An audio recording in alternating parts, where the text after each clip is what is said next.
do que o normal. Então, se vocês quiserem trabalhar aqui com Street, vocês só precisam instalar isso aqui. Se quiserem usar o Flume e o Plot, ele instala assim com o pip, né? No computador de vocês, como por exemplo...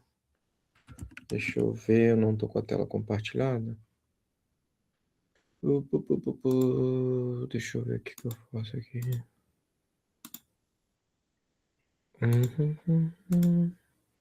Tá. Deixa eu ver aqui. Se eu compartilho minha tela inteira. Outra coisa, então. Não, esse aqui.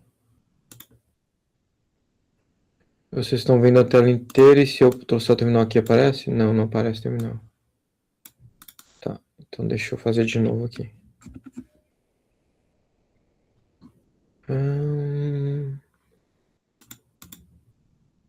Então, outra coisa. Deixa eu ver aqui.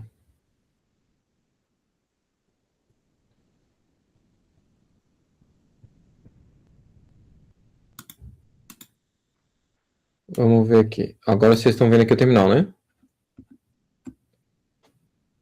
Perfeito? Sim. Sim, professor. Ah, tá. Então aqui, ó. Vocês vão fazer, por exemplo, eu vou fazer aqui, ó. Eu estou utilizando a Anaconda, mas vocês podem utilizar o que vocês quiserem. E, teoricamente, vocês vão ter que instalar aqui, ó, o Streamlit, o Folium e o Plotly. Já está tudo instalado, provavelmente só fez algum update. Ok. Tá. Agora, o modo de rodar é assim, ó. Streamlit, Room e o aplicativo. Vou colocar aqui, ó. Aqui na tela cheia. Eu não consigo mais ver vocês porque eu mudei o que eu fiz aqui. Pera aí. Deixa eu ver aqui se eu consigo ver vocês de novo. Ok. Ok. E deixa eu ver o que eu estou vendo aqui na tela. O que estão vendo? Está vendo o console aqui, metade da Ah, tela também do no console. Ah, tá. Mas vocês conseguem ver o console ou fica melhor assim inteiro? Acho que é assim melhor. Tá, assim inteiro. Ok. Tá. Então, vamos lá. Só deixa eu ver se eu coloquei mais alguma coisa aqui no slide antes. Não. Ah, tá. Esse aqui é o código do dashboard. Depois eu volto para lá. Mas vamos mostrar o dashboard aqui inteiro então para vocês. Aqui, ó. Digamos que seria isso aqui. Acho que está abrindo. Abriu. Ok. Então, isso aqui é um MVP, por exemplo. Aqui esse aqui é no back-end, o que eu tenho aqui? Eu tenho meu modelo que eu criei, treinei para detectar. Meu Deus, pothole, panela. Para detectar a panela nos pavimentos, aqueles buracos nos pavimentos. Então, eu criei esse modelo e ele está aqui no back-end aqui do código. Então, como é que funciona aqui? Por exemplo, se eu carregar uma imagem, digamos que... Acho que é aqui, né? Aqui, ó. Eu até tenho uma imagem de teste, mas vocês podem fazer qualquer imagem, tá? Aqui, carreguei a imagem. Ele está carregando o modelo. E aqui, ó, e ele vai identificar onde é que tem uma panela. Agora vamos mostrar para vocês que não é só na minha imagem que eu criei lá, né? Vamos fazer aqui. Pothole pavement. Digamos, pega qualquer um. Digamos isso aqui. Será que eu consigo salvar essa imagem aqui? Ok. Salvar a imagem como? Ok. Teste. Vou colocar aqui mesmo, pronto.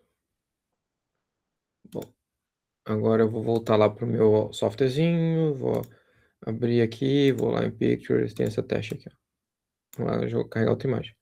Olha, a primeira vez, por que ele demorou mais? Porque ele estava carregando o modelo. Depois, agora, quando vai jogando, ele já vai fazendo direto. E aqui eu posso mudar o threshold, por exemplo, assim, não tem certeza que aquilo lá é uma panela, quero fazer um threshold maior. Tá lá 0,54, então eu faço aqui, ó, 0,55, já caiu aquele. Ok? E como é que isso aqui funciona por trás do código? Aqui, ó, como é que o modelo machine learning vai ter, falar, ó, confidência, ele faz tipo deixa eu ver aqui, x e y. Ele faz um ponto num lado, um ponto no outro e consegue fazer um. Aqui, ó, ele pega um ponto aqui. Não sei se é esse caso, mas normalmente ele pega um ponto aqui, pega um ponto aqui e faz esse bounding box aqui da panela. Ou isso aqui, na verdade, nem é uma panela, isso aqui é um escorregamento, né? Isso aqui é uma panela. Aí Mas tá aqui trazendo ele fez. tamanho, no caso? Não, na verdade aqui ele coloca aqui, por exemplo, onde é que ele detectou? Ele coloca, para fazer, desenhar essa bounding box, ele pega uma coordenada, o canto superior esquerdo e o canto inferior direito e faz, com 2 pontos ele consegue gerar esse retângulo, né? Entendi. Então é assim que funciona para fazer detecção aqui, ó. E eu posso mostrar para vocês também o código que está por trás, que seria mais interessante, né? Vamos lá, então, mostrar o código para vocês. Port Hole Dashboard.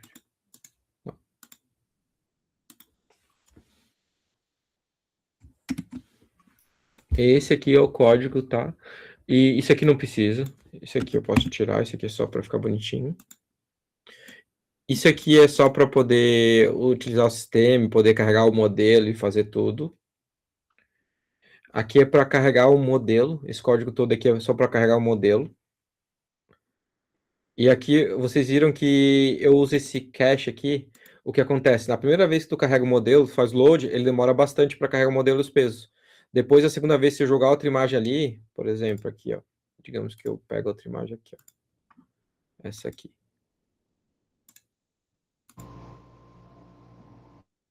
Vou fazer teste 2. Vai lá.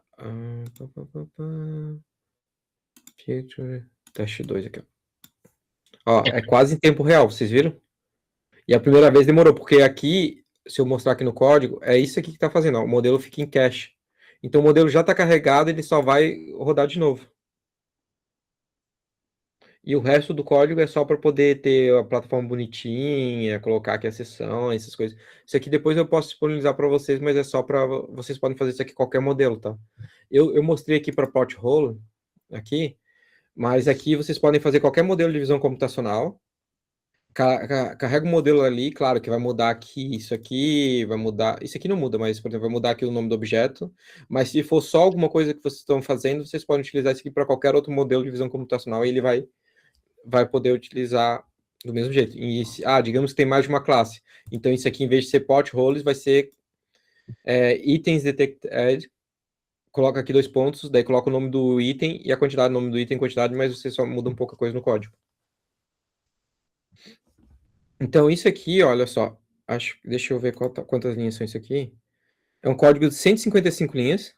Essas 155 linhas aqui gera esse dashboard aqui, que já é um produto que vocês podem entregar. Vocês treinaram um modelo de visão computacional e vocês estão entregando um problema que resolve o problema, que é detectar pothole na imagem. Vocês estão conseguindo entender a lógica? Sim, ô professor, mas aí a dúvida minha, como que treinou o modelo para identificar? Como é que eu treinei o modelo para identificar? Tá. Agora vai a parte mais complicada. Vamos lá. Aqui, ó. Não foi esse aqui, é o meu, né? Não é aqui. Deixa eu ver se eu tenho. Não tenho o meu aqui. Tá, mas não tá aqui. Bom, eu vou explicar aqui por isso que, ó. O que acontece? Eu peguei, sei lá, acho que foi 1.500 imagens de pavimentos de vários tipos e a gente foi lá e pegou todas as bounding box aqui, pegou todas as potholes, identificou todas elas nas imagens. Na primeira vez que a gente fez isso aqui lá em 2018, a gente tinha que fazer na mão, clicava aqui e tinha que fazer o label de todas elas na mão, né? Hoje em dia já tem modelos que fazem isso automaticamente, então tu pega o modelo e meio que treina automaticamente, mas daí ele nunca fica tão bom, então tu tem que sempre ajustar. Então hoje em dia o trabalho não é nem mais catalogar, labelar, é ajustar o modelo. Então a gente só dá uma ajustadinha aqui, e daí depois com esse dado ajustado a gente pega e treina o modelo para entender que esse padrão aqui, esse de luz e sombra, essas curvas, aqui é uma panela. Não sei se ficou claro.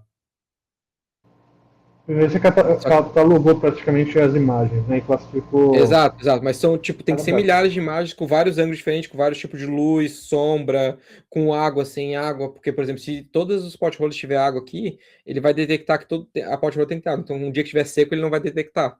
Então, também tem que tomar cuidado, né? Tem que ter diferentes tipos de pavimento mais escuro, mais claro, com vários tipos de ângulo, olhando de cima, de baixo, olhando mais distante, mais próximo.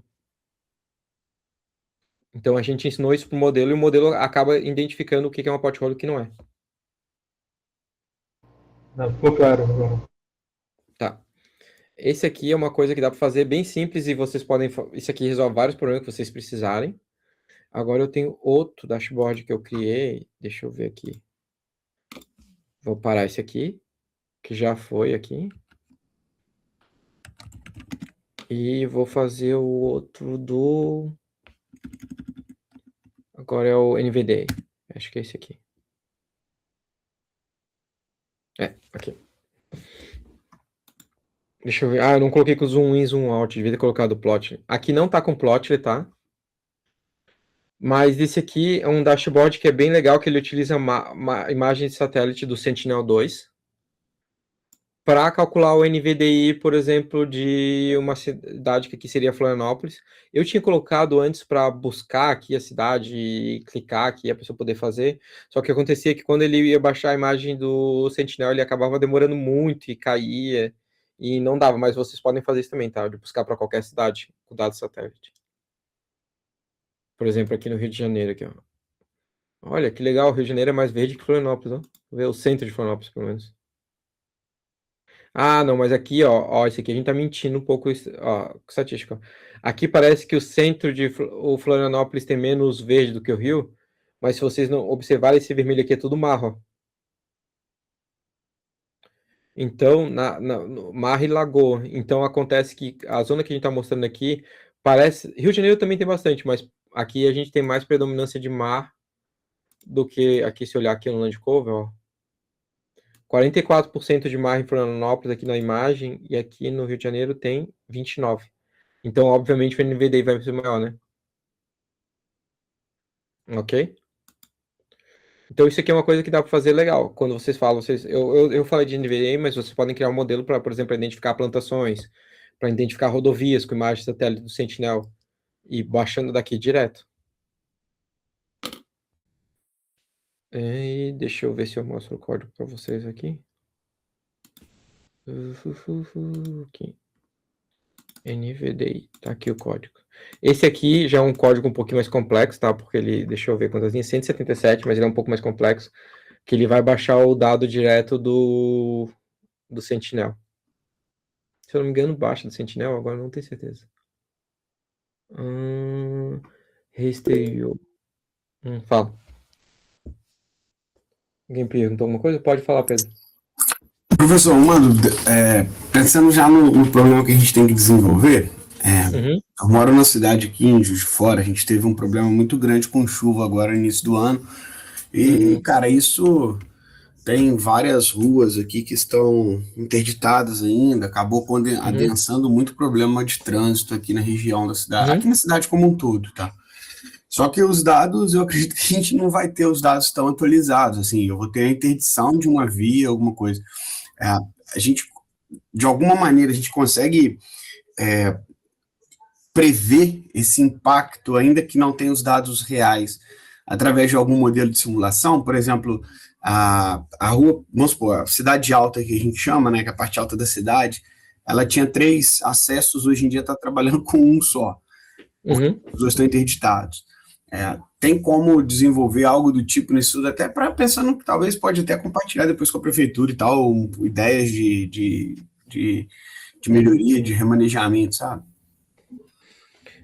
Cara, dá sim. Por exemplo, uma vez eu fiz, acho que uns 4 anos atrás, tem o modelo digital de superfície, que é o DSM, se não me engano, Digital Surface Model. E dá para vocês pegar esse DSM e falar e ver quais são, por exemplo, simular o nível de água, de chuva, e simular se tem uma drenagem, não tem, e simular onde é que vai alagar e como é que vai ser a absorção do solo. Dá para fazer sim. Ah, bacana. Depois eu vou tentar buscar um horário contigo para talvez pode ser Sim, sim. uma solução para trabalhar de um problema aqui no Ah, projeto. não, tranquilo. Dá. Bom, É bem legal, dá para fazer sim. beleza, obrigado, Bom, professor. esse código aqui é um pouco mais complexo, mas eu acho que eu trapacei aqui. Porque eu baixei a imagem antes, eu não tô baixando direto do satélite. É. Eu só tô calculando e mostrando o NVDI, eu não tô fazendo a imagem direto do satélite.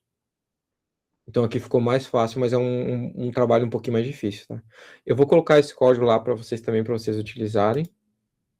Mas ele foi um pouco trapaceado aqui, não foi um código tão bonitinho. E dá para fazer o histograma também, para fazer aqui. Eu não entendo isso aqui, o professor Daniel talvez me ajude, mas eu não entendo isso aqui, como é que funciona. DNVDI.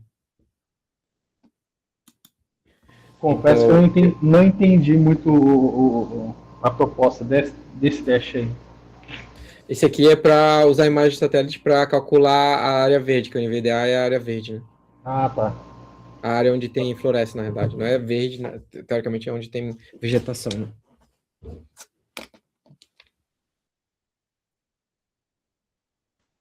E aqui ele consegue fazer, por exemplo, dividir e saber onde é que é.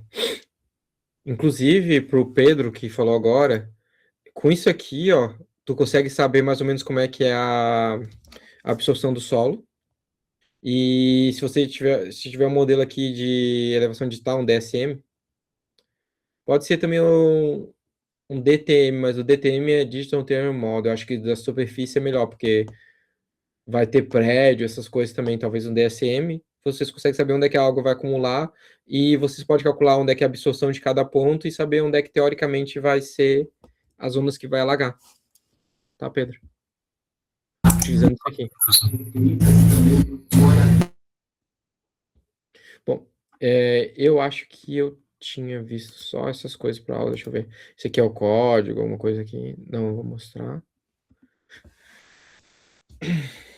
Uma das coisas quando voltando aqui agora e eu posso mudar aqui a tela agora. Peraí. Apresentar outra coisa. Aqui. Aí voltou, ficou melhor, né? Bom, depois eu vou até anotar aqui para colocar o código, os dois códigos, os dois dashboard. Dashboard. Para instalar o que precisa para fazer o dashboard, vocês vão utilizar esse código aqui. Para rodar, vocês vão rodar aqui, mas vocês vão ter que mudar aqui o caminho, né? Que esse aqui é o caminho para vai ter um caminho ali igual eu fiz. Então só aqui que muda, né? E vocês vão poder utilizar esses dashboards aqui, por exemplo, para fazer nível de acidente. Esse aqui eu nem implementei, ó, mas dá para fazer também. E eu vou colocar aqui para colocar o dashboard, os dois arquivos Python e a nota da aula, né? Para vocês para a próxima semana. Ok. Então, uma das coisas que eu vou até terminar antes de novo, eu falo muito rápido, então, se eu estiver falando rápido, vocês têm que me parar e falar, professor, fala um pouquinho mais devagar. Mas uma das coisas que eu quero falar para vocês antes de finalizar a aula e abrir para dúvidas é uma das coisas, quando vocês vão fazer um mapa, um gráfico, qualquer coisa, for mostrar alguma informação, quando vocês vão fazer alguma informação, esse gráfico que vocês estão mostrando, esse problema que vocês estão mostrando e esse dashboard que vocês estão fazendo, ele resolve o problema?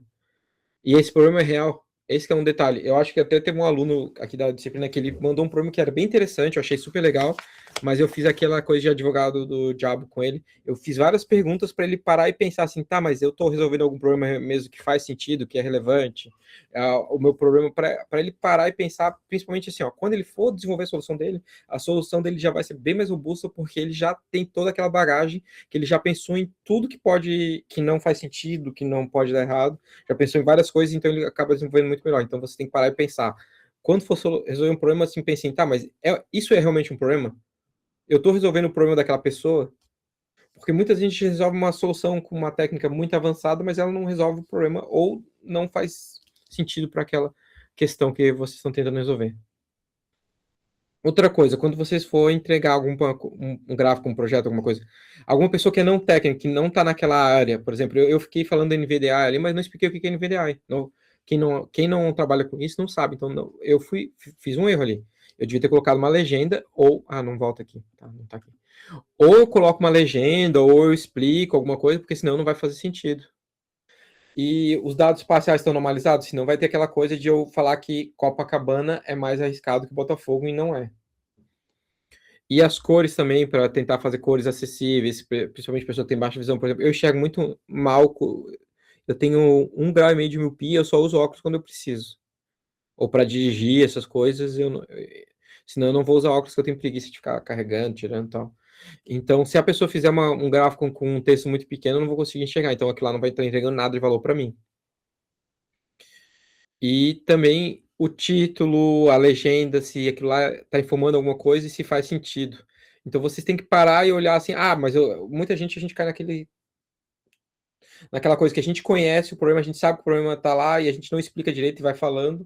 Só que as pessoas que não estão lendo a nossa mente, que não estão acompanhando todo o processo, eles não conseguem entender. Então, você tem que parar e sair um pouco, olhar de longe e pensar assim, tá, mas se eu não tivesse esse meu background, eu conseguiria entender isso? Isso que é o detalhe para poder vocês conseguirem passar a informação e vender a informação e conseguir solucionar os problemas, né? Na verdade, quer dizer, solucionar vocês podem solucionar, mas conseguir passar a solução e vender a ideia para alguém, né? Porque quando a gente está fazendo um gráfico, a gente está vendendo uma ideia, ou um mapa, né?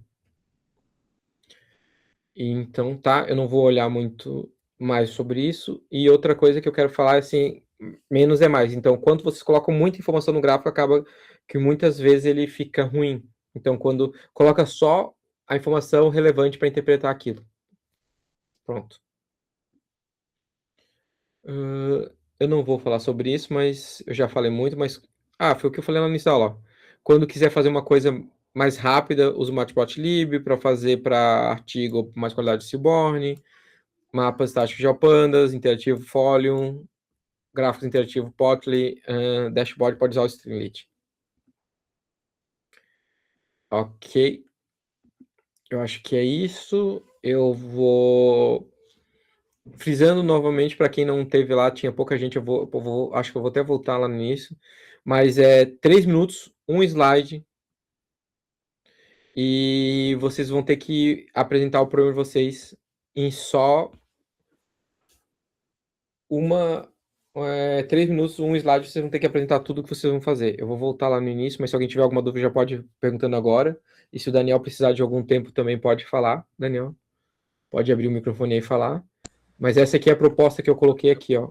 Problema vocês têm que apresentar com um slide o problema que vocês estão tentando resolver, quais são os dados, onde é que vocês estão tirando, se você já tem acesso ou não, se você não tem que pedir para um governo, se você não tem que pedir uma empresa, toma cuidado com isso.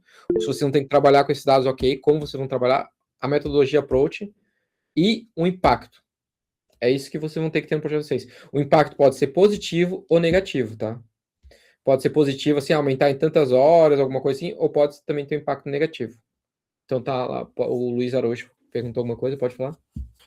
Não, professor, eu postei lá no Classroom, eu botei um documentozinho que é uma folha explicando o que é a proposta do pipeline e já deixei o slide lá, uma folha do slide, tá? Não sei se vocês conseguiram ver, mas já tá lá já. E aí, se tiver alguma sugestão, tá bom, obrigado. Ok, tá bom.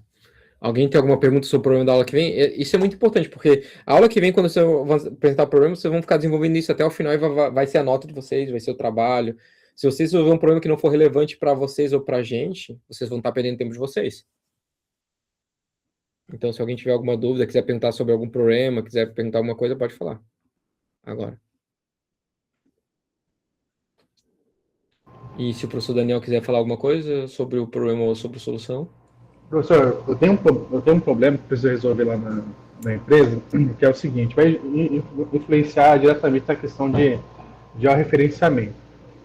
Hoje eu tenho uma NR, uma instrução voltada à área de segurança do trabalho, que fala que eu tenho que ter um quantitativo mínimo de técnicos de segurança de trabalho acompanhando as atividades, né? E, obviamente, como o serviço é terceirizado, a MRS ela contrata as empresas, né? Eles vão sempre adotar o mínimo.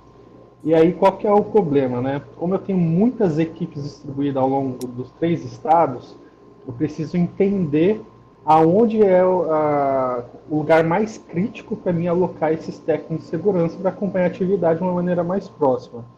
Então, o que eu pensei em fazer? Pegar o histórico de acidentes que a gente tem, com base no georreferenciamento, e tentar alocar esses técnicos com base tanto na matriz deles de sede, né?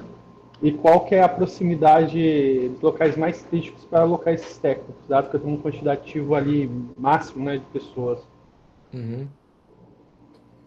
Ok, Júlio, mas tem um problema que de fundo lá na tua questão. Tu vai alocar esses técnicos pelo acidente, Sim. mas o acidente ocorre só quando tudo dá errado e muitas vezes as pessoas evitam o acidente. Provavelmente os locais onde são mais arriscados são onde tem mais acidente, mas nem sempre, tá? Às vezes o local é tão arriscado que as pessoas tomam tanto cuidado que não acontece tanto acidente num local que a pessoa está meio distraída porque acontece por acaso, ou alguma coisa por acaso. Então vocês têm que tomar cuidado de tentar alocar as pessoas só pelos acidentes, porque os acidentes não são. E ainda tem aquele problema de underreporting, que é o sub. Que as pessoas não reportam todos os acidentes que acontecem. Então tem que tomar um pouco de Subnotificação. cuidado. É subnotificação, exato. Tem problema de subnotificação. Então, quando tem esse problema de subnotificação, acontece que vocês podem estar alocando para um dado que vocês têm real, mas o total é muito maior do que vocês estão alocando. Então, tome um pouquinho de cuidado. Se fosse você, eu poderia colocar eles mais próximo de onde tem um acidente, mas pegar a norma lá para não ficar sempre, fazer um thresholdzinho lá para ter um mínimo nas outras zonas para poder fazer uma garantia, né? Senão acaba que ele aloca só onde tem um acidente e os outros ficam descobertos. Então, tentar fazer algum threshold, alguma coisa, para ter um mínimo nas outras zonas lá para não ficar descoberto. Eu sei que assim, a gente tem algumas áreas de riscos que são bem complicadas para a gente. Então, por exemplo, regiões de túneis, regiões de pontes, né? Ok. Que obrigatoriamente a gente já tem que ter essas atividades acompanhadas. Porém, é igual você falou, né? Não necessariamente essas áreas de risco é onde acontecem os acidentes. Eu tenho as outras áreas que eu não consigo mapear, que hoje elas não é uma zona de risco, mas onde eu tenho a maior incidência, né? Então, por isso que eu pensei em cruzar essas informações. Então tu faz uma abordagem híbrida, coloca um peso para as áreas de risco, um peso para as outras zonas e faz uma abordagem híbrida. Legal. Então é um problema que posso trazer aqui, né? Pode, sim. Você fala, Bruno. Júlio, até uma sugestão, né? Você atrelar isso ao tipo de atividade que está sendo exercida e a quantidade de colaboradores. Aí vai dar um mapa bem legal aí que o pessoal vai abrir olho, né? Ah, tô contratando para, sei lá, manutenção, né? Conserva, roçada. E aí, nessa região aqui, o meu risco é crítico. Você pode reparar que para mapa de roçada, meu risco é crítico nessas regiões aqui. Isso aí, quando for fazer um kickoff, quando fazer uma contratação, o pessoal vai olhar com bastante zelo para isso aí. Você conhece bem, né? Esse tipo de situação também. É a nossa realidade. Pois é, meu amigo. Não, e assim, quando a gente leva isso, né, para uma contratada, chega uma contratada nova, e eu levo isso para ela, ó, essa atividade que você está exercendo tem no mínimo tantas incidências por mês. Aí, quando você leva isso pro cara, o cara já cresce o olho assim, né? Ó, o seu desafio é fazer muito menos que isso, próximo de zero.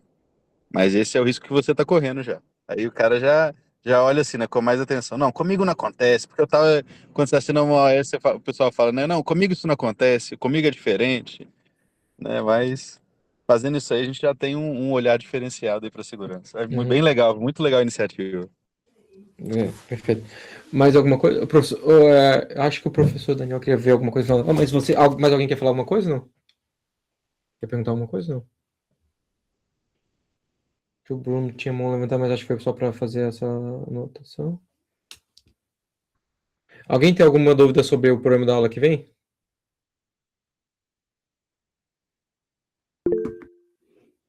Professor, até eu marquei um horário com o senhor para falar, mas minha ideia é fazer um mapeamento, né, e uma rede logística que viabilize o meu tema do mestrado.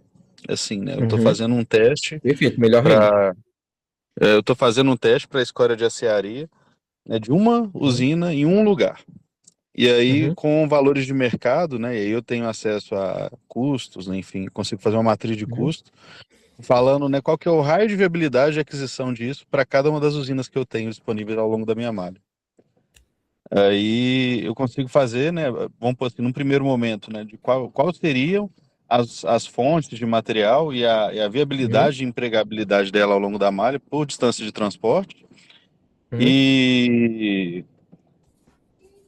E aí, né, a partir daí já abriria uma nova lacuna que seria a caracterização desse material para um próximo estudo, né? Mas a princípio Uhum. só catalogar e a gente vê aí a maior raio de distância. É isso aí, eu vou precisar bastante da ajuda do senhor aí para a gente Ok, desenhar isso aí melhor. então digamos que tem a localização e o DMT. Isso. Ok. Através do DMT eu tenho o custo de transporte por quilômetro, e Sim, aí eu vou ver agora, né, qual que é o até qual distância, né, que eu consigo aí aplicar cada um deles. tá? Não, tranquilo, dá pra fazer sim. Show de bola. Mas alguém tem alguma dúvida aí? Ô, professor, eu tenho. Só para falar do meu trabalho, do método que eu vou atacar e qual problema eu quero resolver.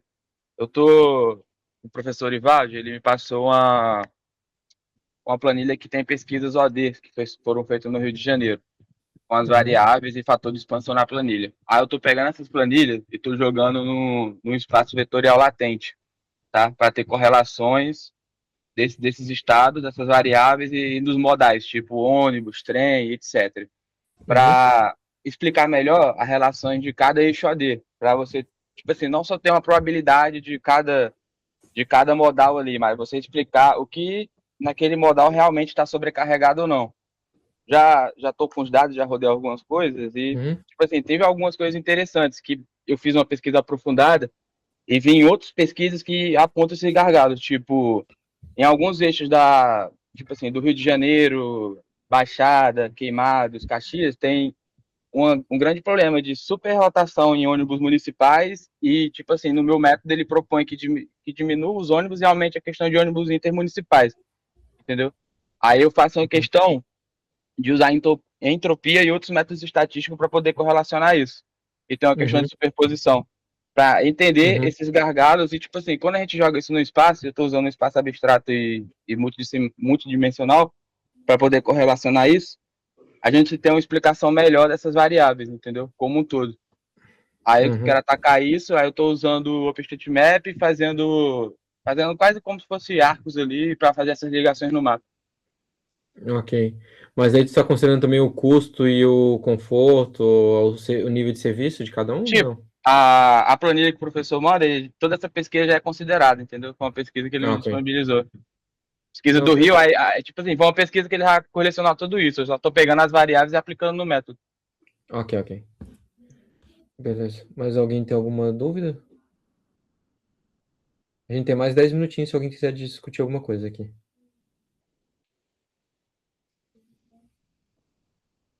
Não? Se alguém quiser falar alguma coisa, se não quiser, a gente pode terminar. Mas se alguém quiser ficar aqui e discutir alguma coisa, tem mais 10 minutinhos ainda. Tá bom, gente? Então, lembrando, na aula que vem, um slidezinho remoto. Todo mundo tem que vir. Quem não vir vai receber zero na atividade. Não pode entregar depois, tá? Porque você tem que estar online, vai ser híbrido, mas vocês têm que estar apresentando. Eu vou ter que ver com o professor Felipe e o professor Daniel, que tá, eu não sei se eu vou conseguir ficar todo o tempo, como é que eu vou atender, porque eu vou estar numa conferência, vou ver se eu consigo um local para atender, senão eu vou pedir para eles gravarem a apresentação para eu poder avaliar junto com eles. Mas eu vou tentar ver se eu consigo ficar presente na próxima avaliação. A gente grava, sem problema. Porque eu vou estar lá em Budapeste, no TRA, Sim. só que eu não sei se eu consigo uma sala, um local lá para atender a. Eu vou levar meu notebook lá e vou tentar. Qualquer coisa também, se o hotel tá não é 2 quilômetros, talvez eu volte pro hotel e atenda, mas eu vou ver se dá, porque lá vai ser Ah, meio-dia, claro, 5 horas de diferença. fique Vai ser no horário do tranquilo. almoço também. Tá ótimo. Bom, acho que é isso. Alguém mais tem alguma dúvida ou quer falar sobre o problema? Melhor falar agora, porque depois vai. Semana que vem vai ser só a nota, então. Se quiser resolver, resolve agora. Mais ninguém? Bom, então eu vou terminar a aula, né? Deixa eu ver. Acho que não tem mais ninguém aqui. Bom, eu vou terminar a aula, gente. Se alguém tiver alguma dúvida, pode ficar aqui, tá? Até semana que vem. E prepare-se um slidezinho e tenta ser conciso, tá? 3 minutos, gente. Beleza, professor. Beleza? Obrigado, Valeu. viu? Boa tarde. Beleza, Bom obrigado. dia. Valeu, tchau, tchau, gente. Mas... Valeu, pessoal. Tchau, tchau. Valeu. Professor Thiago, Fala. queria aproveitar para tirar só uma dúvida aqui com o senhor. O que eu estou pretendendo fazer do meu trabalho é uma identificação de região com infestação de macrófita na hidrovia Tietê-Paraná. Por que que eu estou pegando isso? Porque o tema é relacionado com a minha pesquisa de doutorado, né? Uhum. E alinhado aqui com o que está sendo passado na disciplina. Uhum. Macrófita é uma espécie de alga que ela cresce de forma desordenada quando você tem aumento de índice de poluição no rio, Sim. né? Em teoria, ela teria um comportamento natural, mas quando a poluição é muito alta, ela prolifera e diminui muito a oxigenação na água e causa uma mortandade grande de peixes e também vários problemas para a navegação na hidrovia, né? Até funcionamento das reclusas também. Aí eu já fiz aqui, pegando um pouco dos exemplos que o professor Daniel mostraram, assim, peguei algumas imagens de satélite do Sentinel do Copérnicos e também alguns takes, mais ou menos a mesma proporção do Google Earth também, Uhum. e fiz o algoritmo de identificação da saturação da água na cor verde, usando aquele padrão HSV, e depois eu treinei um algoritmo também para assimilar, aprender a identificar assim, esse índice de verde, né, de saturação de verde nas imagens, para fazer uma proxy da ocorrência de macrófita.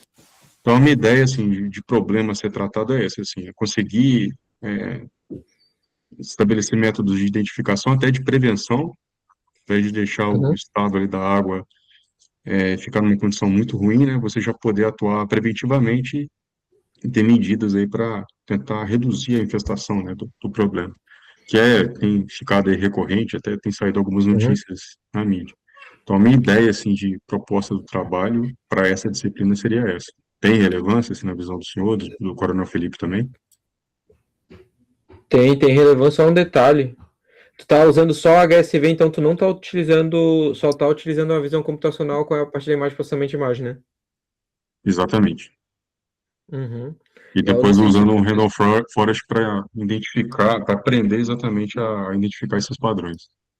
Eu acho perfeito, a solução faz sentido, só tem uma coisa que talvez o professor Daniel pode concordar comigo, é que talvez para tu publicar isso aí no futuro, tu teria que comparar isso com Deep Learning, porque quando tu consegue usar Deep Learning, tu consegue também saber a forma, alguma das coisas da mancha, e também saber a luz e sombra, efeito de luz e sombra, consegue tirar algumas coisas, e talvez você consiga identificar melhor. Mas aí tu tem que pelo menos ter um threshold para comparar, porque senão o pessoal vai bater no teu projeto assim, legal, consegui identificar, então vai ter que ter um ground truth que tu vai pegar lá e vai identificar para poder provar que teu modelo é bom, mas eles vão falar assim, tá, mas e você não comparou com o Deep Learning, então vai ter que fazer alguma coisa para tentar comparar, senão vai dar problema depois na hora de publicar, tá? Acho que eu posso deixar até como trabalhos futuros aí no primeiro momento, mas assim, pegando um pouco o que eu assimilei aqui na disciplina, a minha ideia inicial seria essa mesmo, tá? Sim.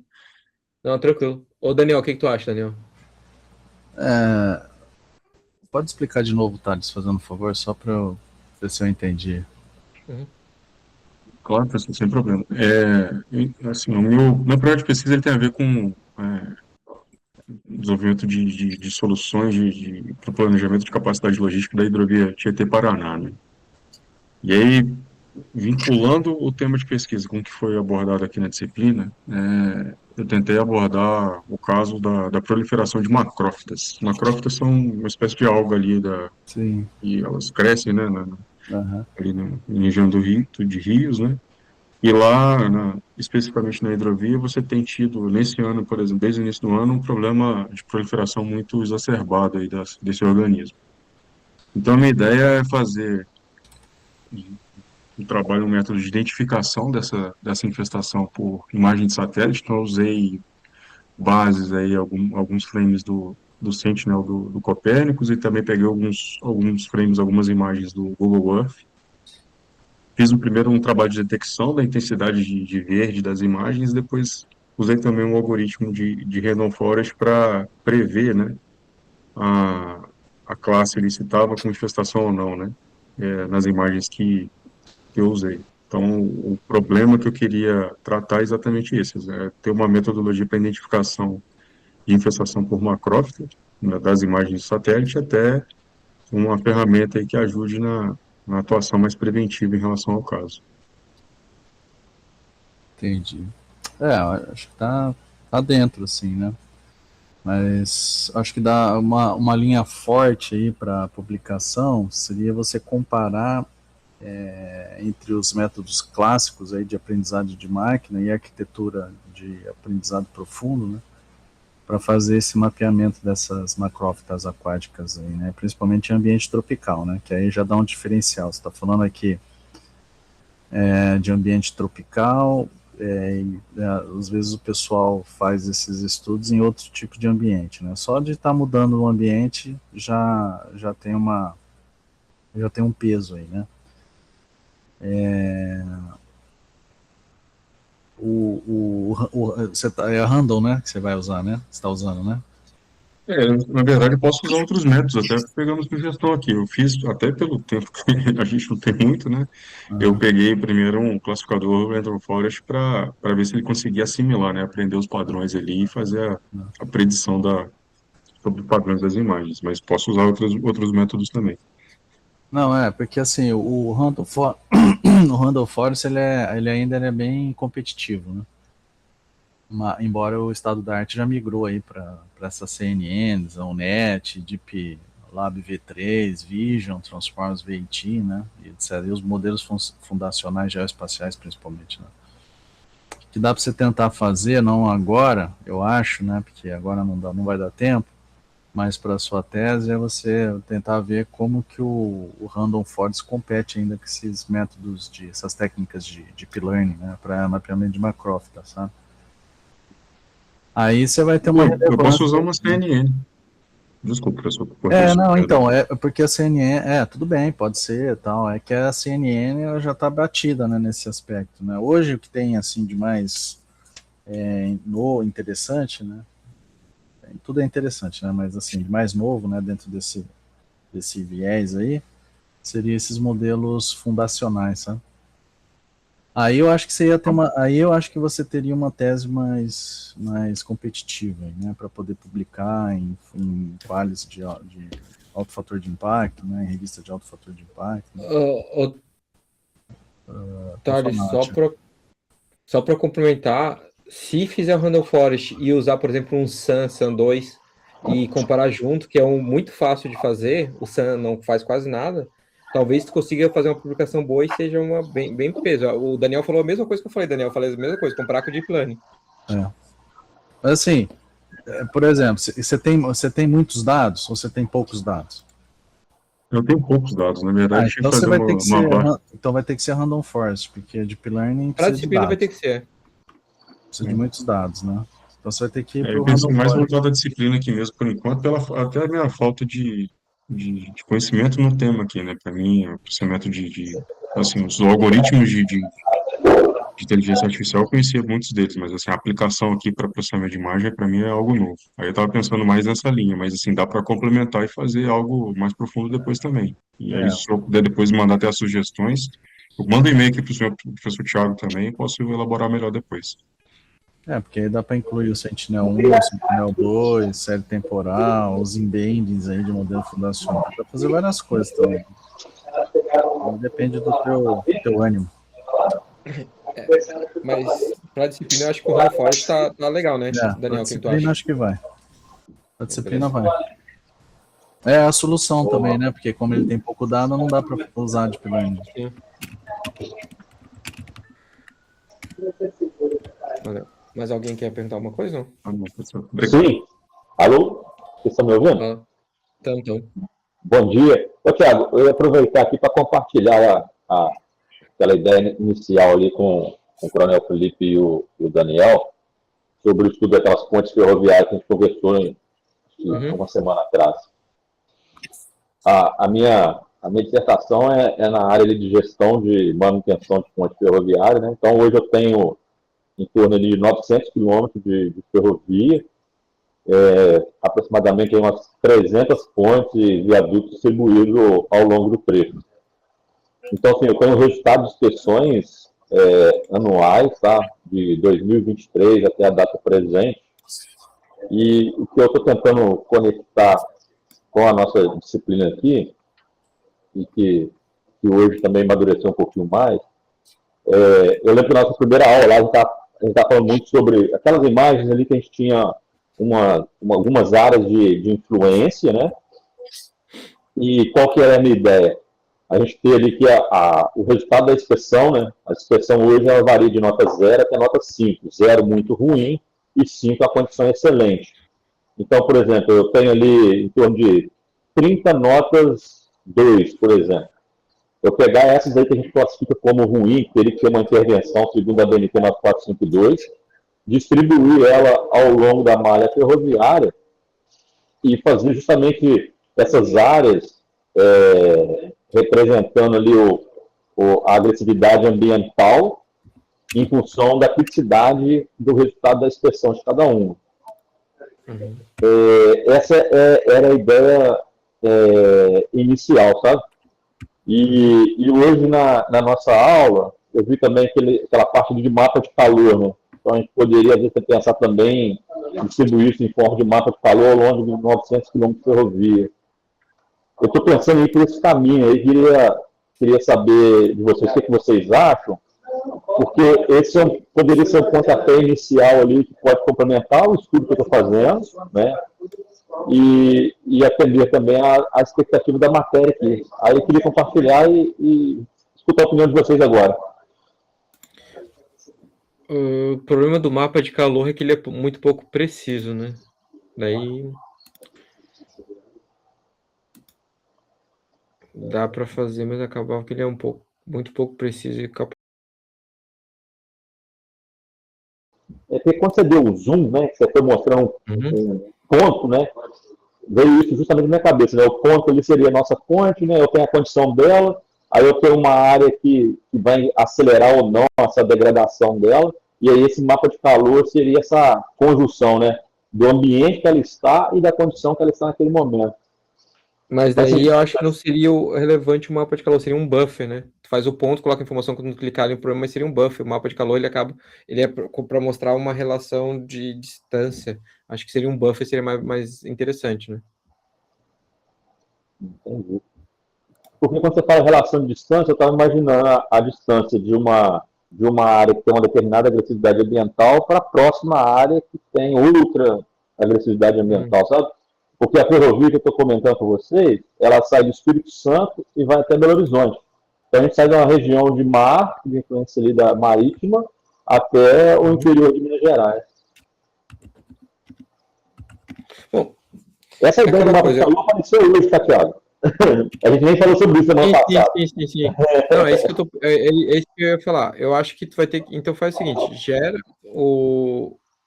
a solução que tu acha interessante e a gente vai ver se dá para partir dela. Às vezes muda depois, né? Mas... E nos métodos, talvez o método dê uma alteradinha depois, porque o problema tu já tem. Então isso aí é um método para resolver. Então o método talvez a gente tenha que alterar um pouquinho, né? Depois, se não ficar legal, né? Mas daí também o método não é tanto problema. A gente pode discutir na aula lá. Vai ter que amadurecer a ideia de como tu vai resolver isso aí, mas dá, talvez, acho que dá, sim. É porque assim, o ponto que eu queria chegar, tá? Era, tipo, eu ter um mapa de toda a ferrovia e de onde tem umas concentrações de determinado tipo de problema. Tipo assim, a incidência alta de corrosão eu tenho em determinado local, incidência alta de fissura em determinado local, sabe? Tentar fazer um estudo desse para ajudar na gestão dessas manutenção no futuro, né? Não para agora de imediato. Entendi, não, tranquilo, acho que tenta lá fazer o problema bem certinho, depois o método a gente dá uma trabalhada lá, se não ficar bom, se ficar bom a gente vê lá. Tá jóia.